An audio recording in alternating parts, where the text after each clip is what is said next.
Whether or not he goes to Auburn, that's irrelevant. The SEC should stay out of it, though. It's none of their business. We're a member just like they are. You are Locked On Ole Miss, your daily podcast on the Ole Miss Rebels, part of the Locked On Podcast Network, your team every day.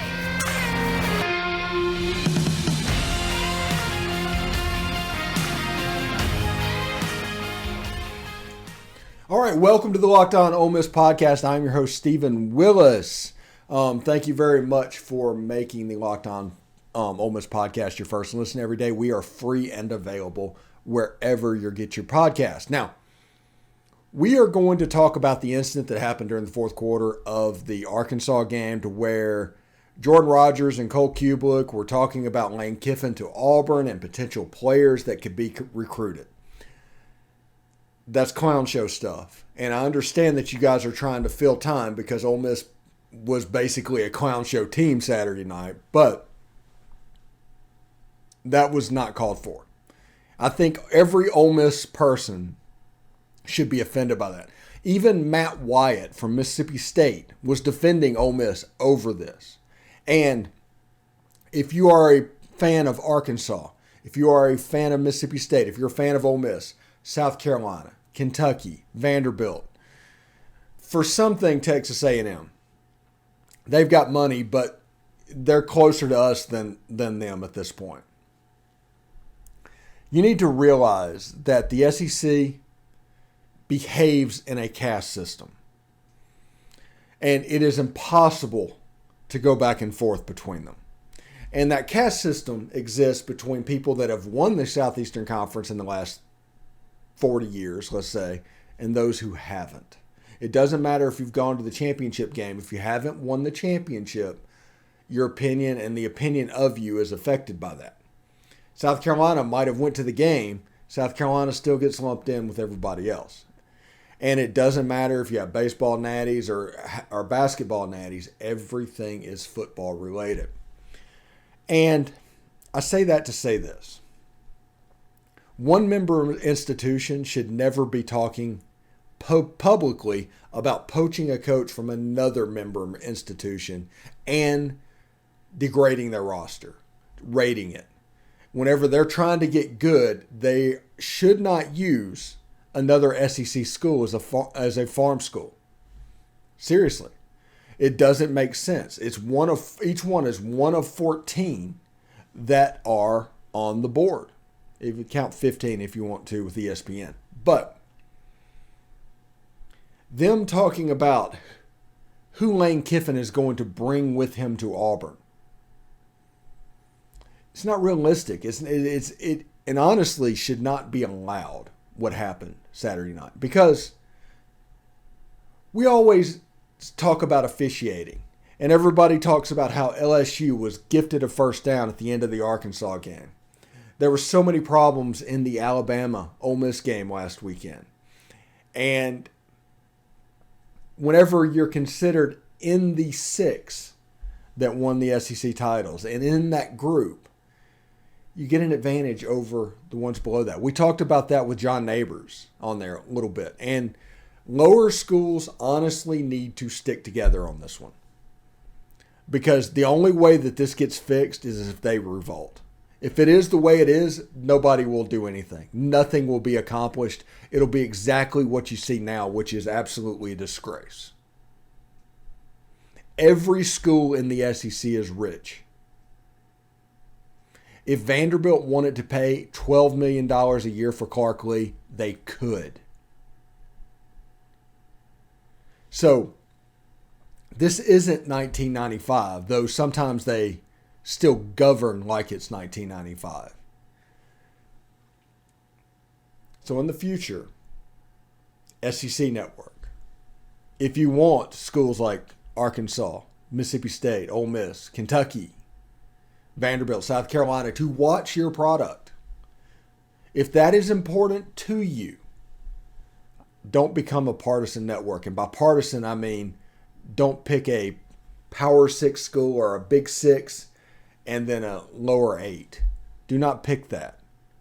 If you want to play that game, you're just going to make sure that your viewership is smaller, that people aren't going to pay attention to what you say, and is going to put a bias on everything.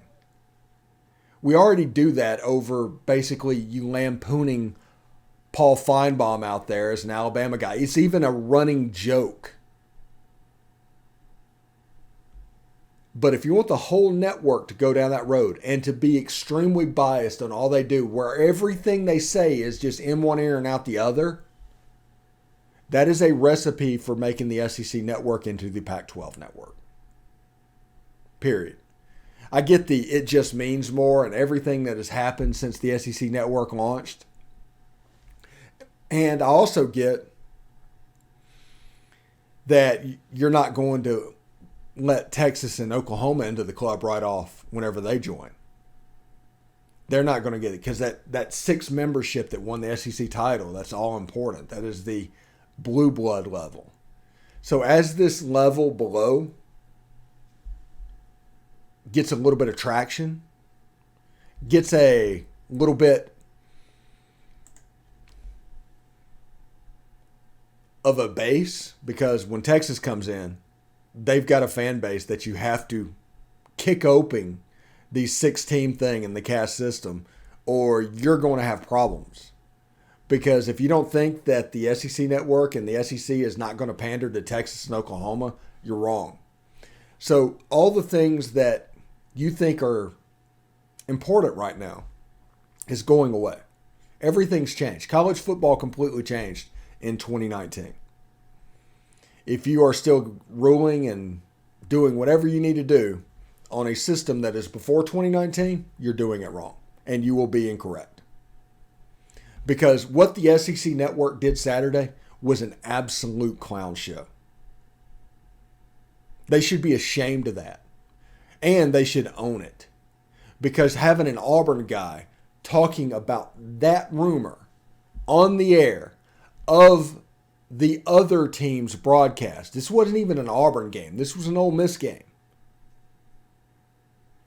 And you're surprised that it might upset some people? I just don't know what to say. I just do not know what to say. It's an absolute clown show. Going back to Peter Burns and Benjamin Watson earlier in the day. SEC Network had a pretty bad day.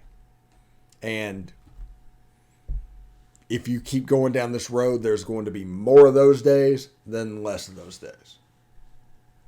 Because basically you are making yourself like cable news to where a whole population is either for you or against you. And you're doing this intentionally. So understand that. That is how you are being perceived by fans that own you, essentially. They're one of the 14. They're going to be one of the 16.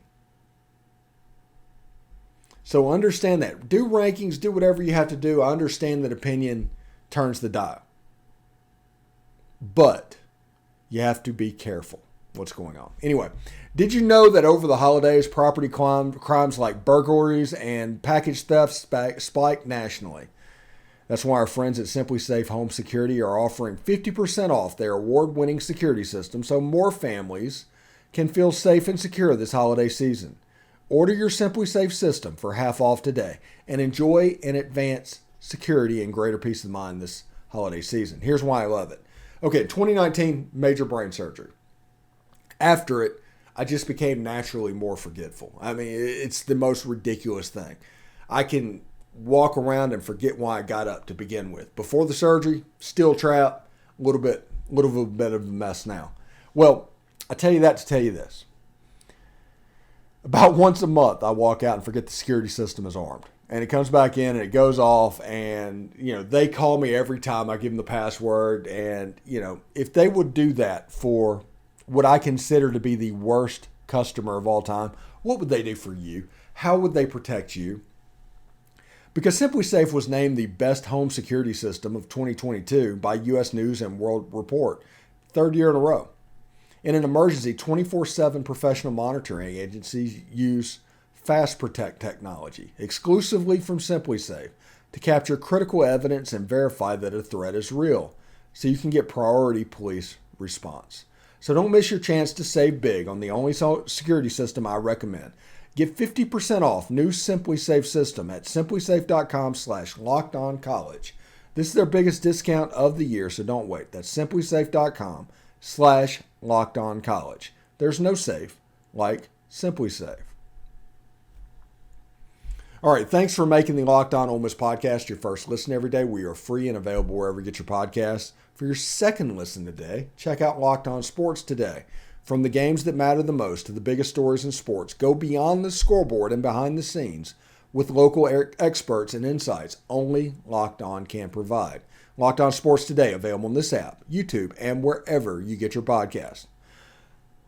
Now, this is important for everybody to know.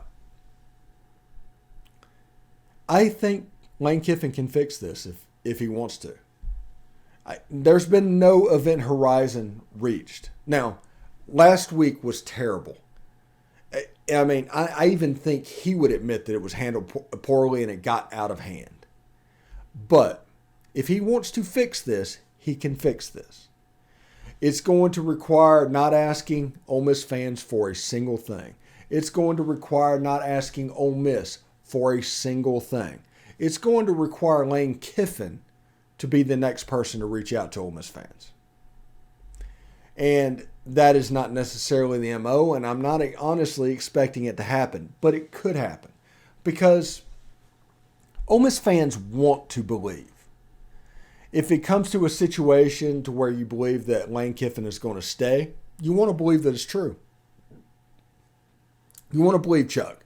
You want to believe Neil. You want to believe Brad Logan. Whoever comes out, you want to believe that it's going to happen. But at this point, after last week, because I blame the Arkansas game 100% on this Auburn situation. 100%. Lane gets to own this game. This was him. He created it, got out of hand, and all of a sudden you look up and Arkansas is up 35-6 at halftime. No game plan really to speak of. What they were doing didn't make much sense with the elements. So you can see where Lane has to own this. But Lane, if he wants to, can fix this because people want to believe he's staying. And he does win games, which is most important to teams wanting people to stay, So he can fix this. Now, if he chooses not to, at the end of the day, it's not going to make a hill of beans one way or another because Ole Miss is in a better place than it's ever been with a football coach. Because let's not pretend this was a completely one-sided deal because everybody's going to blame Lane, including me, if he leaves, about how he's a mercenary and we should have expected this to happen. These are all going to be the talking points, including by me. But let's not pretend Ole Miss didn't go into this with his eyes open. Let's not pretend that Lane Kiffin was the only one doing this because relevance is something that Ole Miss wanted out of this as well. Lane Kiffin brought that. Ole Miss has been ranked 27 weeks in the AP poll consecutively, fourth in the nation consecutively. They've dropped down to number 20 against Mississippi State. They need a win to stay in there. If they lose that, they're going to fall out of the poll for the first time, I think, since the COVID year. So we'll see exactly how this goes. But let's not pretend that Ole Miss is innocent in all of this. They knew what they were getting. They were the ones that decided to put ethanol in their engine. And now they're addicted to the benefits that ethanol provides. And overall, when they hire the next coach, they're going to compare him to Lane Kiffin. No matter when that is, you're going to compare him to Lane Kiffin. And doing that is going to be okay. Because Lane Kiffin, for every negative thing that everybody's going to say about him, has put Ole Miss in a position to where They're a 10-win program. They're on the record offering $9.5 million. They're serious in the NIL game. All of the things surrounding the program that Ole Miss needed to get to, you know what? Kind of there. So the next coach, whenever they have to do it, they need to avoid falling into the trap that they've done over the years. They need to avoid going into the assistant hole. They need to avoid going into the relationships hole. They need to find a football coach that will win games, whether that's Chris Kleiman, whether that is Lance Leopold, whether that is Deion Sanders, whether that is Jamie Chadwell. I don't know. But I do know that those are the type names they should be looking at. Jeff Traylor, UTSA, would fit that bill as well. Now, what you wouldn't want is Bill O'Brien. Those names, those relationship type names, the Pete Goldings. You would not want a Pete Golding type hire. Somebody that is under a shroud of controversy where they are, you do not want that hire. You want the up-and-comer that's got all the momentum. You want an established Power 5 head coach that's good. That's what it looks like right now at Ole Miss. And it's going to sound weird, but at the end of the day, you can make it happen. But if Lane Kiffin wants to say he is not past the event horizon, and he can fix this. But I warn you, Lane, I want to warn you one thing. You do not fix this by losing to Mississippi State. If you thought they were upset last week, whenever you laid an egg against Arkansas, lose that game against Mississippi State. And look unprepared when you do it. And you'll end up getting to your house and there'll be a U-Haul in the front yard. Because we are willing to overlook one game. Like I said, this can all be fixed. Nothing's past the point of no return. But the answer right now, and the answer moving forward, is not going to be the fans need to do more, the university needs to do more, the athletic director needs to do more. No. Not even a little bit. Next step, Lane Kiffin. Period. One way or another. Because honestly, if you decide to move on to Auburn, we're going to be fine. We're at a point where we can go out and get a great guy. If you stay, we're going to be fine. So either way, we're going to be fine. So we'll see. Anyway, coming up in the next segment, we're going to look at the SEC lines from BetOnline.net and talk about the games of Rivalry Week. We are in the last week of college football season, and it's absolutely amazing, honestly. Anyway, this week's thrilling moment in college football is brought to you by Nissan. The thrilling designs behind the new lineup from Nissan are intended to empower drivers in vehicles as capable as the drivers themselves. When I think of unbelievable abilities on the field for this week's thrilling moment, it has to be Zach Evans and Quinshon Judkins. In what was a horrible game, a little piece of history happened. Actually, more than one piece of history happened.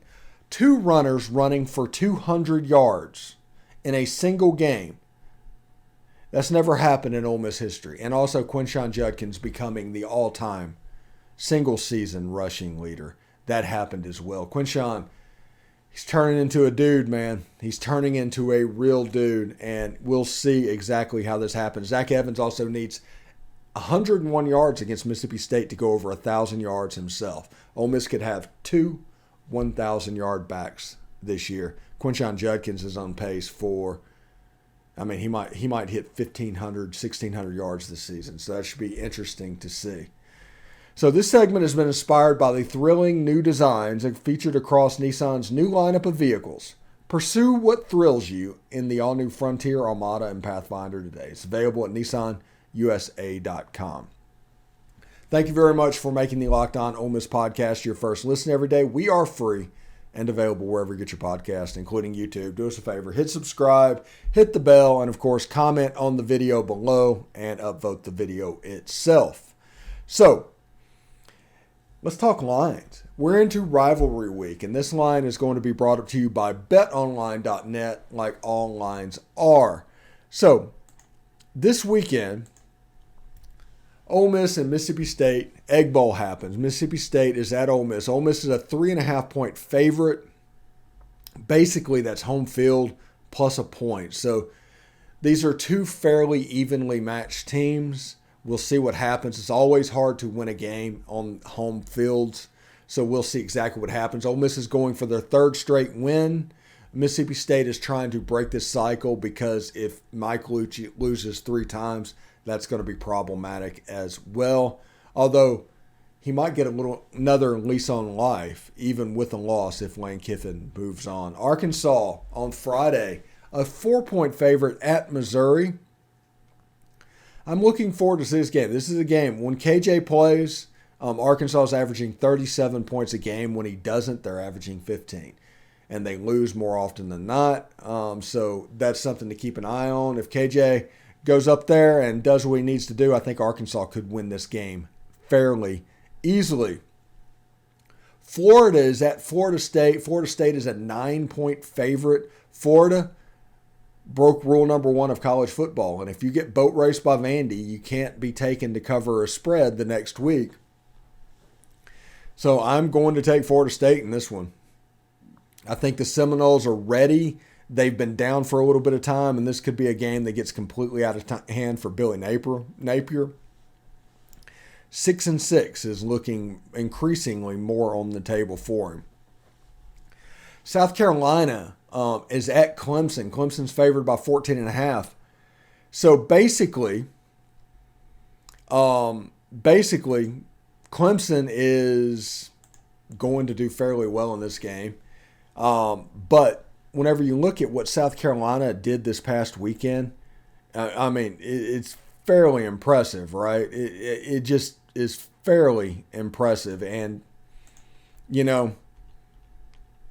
I just don't know. If that Spencer Rattler shows up, what will this look like, honestly?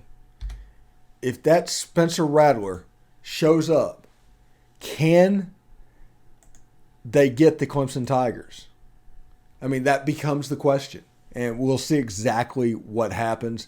Georgia Tech is a 36.5-point underdog to the Georgia Bulldogs. Honestly, that nine's about right, but Georgia Tech did beat North Carolina again. Kind of knocked them out of their NY6 Bowl, so good for the Yellow Jackets there. Another ranked win for the Yellow Jackets. If they beat Georgia, which they're not going to do, if you can see that line, they would finish 6-6. This is technically for a bowl game for Georgia Tech. Louisville's at Kentucky. Kentucky's a 3.5-point favorite. This is one that I don't really understand because Kentucky's offense has been really bad. Just absolutely putrid. And as this moves forward, Louisville's going to get them. I realize that Kentucky blew them out last year and the year before, and that has become kind of a thing. But I just don't like it. Alabama and Auburn. Alabama's a 21-point favorite. This is the Cadillac Williams game to where Auburn's going to come there and try and show out and have tons of energy and try and make a game of this. Bama favored by 21 points. This is going to sound weird. I don't know if Bama's 21 points better than necessarily anybody. They're still good. They've kind of come down to earth a little bit, and I expect coordinator changes for the Crimson Tide in the offseason. LSU's a 9-point favorite over Texas A&M. A&M beat UMass 20-9. Take the Tigers on this one all day long. They look pretty bad. Tennessee is a 14-point favorite over Vandy. I closed with this one intentionally because, honestly, this is a game that I am tempted to pick Vandy in. Joe Milton at quarterback. Tennessee with a super deflating loss to South Carolina. Vandy playing really well. This is Tennessee's worst nightmare. If you think Ole Miss had a bad Saturday, Tennessee at one point had Michigan losing, TCU losing, and all they had to do was beat South Carolina to move into a second or third place in the college football playoff. When the smoke all cleared, Tennessee's playoff prospects were basically gone, and now Tennessee's a Citrus Bowl type team because of the injury to Hendon Hooker. We're talking about a nightmare scenario for the Vols. So understand what's going on with them, and it's going to be a huge deal for them. So I know we do takeaways normally on Monday. My takeaway Monday is that the SEC Network was a clown show, and Kiffin can fix this if he wants to. It's not necessarily about the game. And then we went over lines as well. Hope you guys enjoyed that. Subscribe to the YouTube channel, hit the bell for notifications, and participate in the conversation by hitting the bell or hitting the upvote button and commenting. So hope this is good. At Stephen Willis, at the Stephen Willis on Twitter. Follow us on all these socials as well. I did change the format a little bit up today. I'm going to keep tweaking that and keep trying to get it as good as we possibly can. So thank you for making the Locked On Ole Miss podcast your first listen today. For your second listen, check out Locked On Sports Today. From the games that matter the most to the biggest stories in sports, go beyond the scoreboard and behind the scenes with local experts and insights only Locked On can provide. Locked On Sports Today, available on this app, YouTube, and wherever you get your podcasts. Anyway, that's going to do it for today. Thank you very much. Tune in tomorrow whenever we start talking Mississippi State. Take care.